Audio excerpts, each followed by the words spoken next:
Just a quick little bit of encouragement. I was reading my notes and I came across something I think I was saying to myself, but now I'm going to say it to you. It's safe for you to imagine what you want.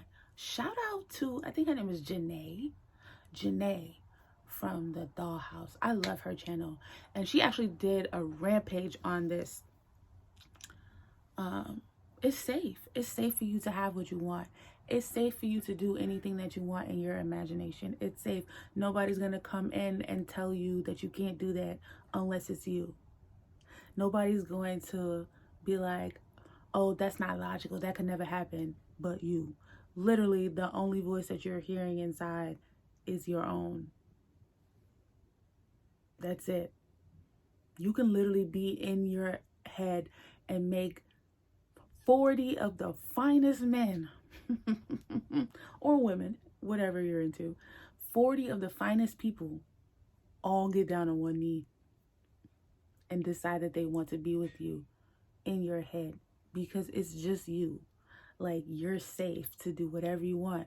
You can swim in a pool of money. You can have all the homes, have all the cars, all that stuff. You're not doing anything wrong by giving yourself what you want in your mind. Your mind is supposed to be your safe space, and the quicker you make that your safe space, the better things will be. Like, that's for sure been one of the main keys. Like, sure, people love talking about, nobody has free will, everyone is you pushed out or whatever. But a lot of that stuff is still very much outward focused. And I feel like before you start focusing on people reflecting back to you, you have to get the source together. And the source is your mind.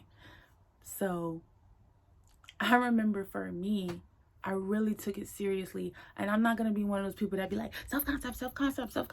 Like, self-concept is not one thing. Like, you know what I'm saying? And self-concept and self-confidence are not the same thing.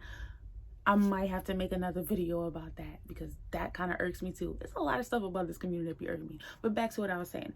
I really had to go into my mind and make it a safe space. I'm being so for real. It might sound funny, but I'm being so for real when I said I'm going to do exactly what I did. I closed my eyes and I saw like this whole big black space. It was just nothing. And I saw like me and a broom, and I was just like sweeping away, kind of just like cleaning stuff up in there. In my head, I was just like sweeping and just, it was quiet. It was nothing going on. And I was just sweeping. And that was just like my way of cleaning up the stuff that I had going on in my head for a minute. I actually need to get back to this because that was like a more calm, mellow time.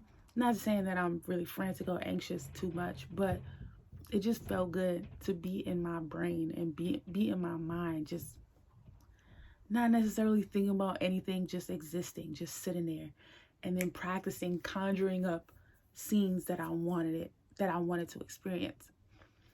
Like, I would just sit there after I like finished sweeping. I would just sit in my head and I would just like just exist there, and like maybe have like stacks of money in my hand or like a purse or something. Like, I don't know, whatever. Just I felt like imagining and visualizing in my head it would be me, right? So I actually forgot what I started talking about in the beginning of this video, but I'm gonna keep going anyway. I used to and Edward R actually talks about this. Edward R Supply Hands, he talked about this on his channel. I used to ruin my scenes. It would be so random, like just like a monster would come out of nowhere and just start terrorizing, until like I got into the habit of telling the monster to shut the fuck up, or just like slicing its head off with like a random sword or something. And then it sounds funny, but that used to happen. Like, I would be just imagining anything, and then I would just conjure up like a literal monster to just ruin everything, like freak me out and all. I didn't understand that, but Edward Art had this video where it was like,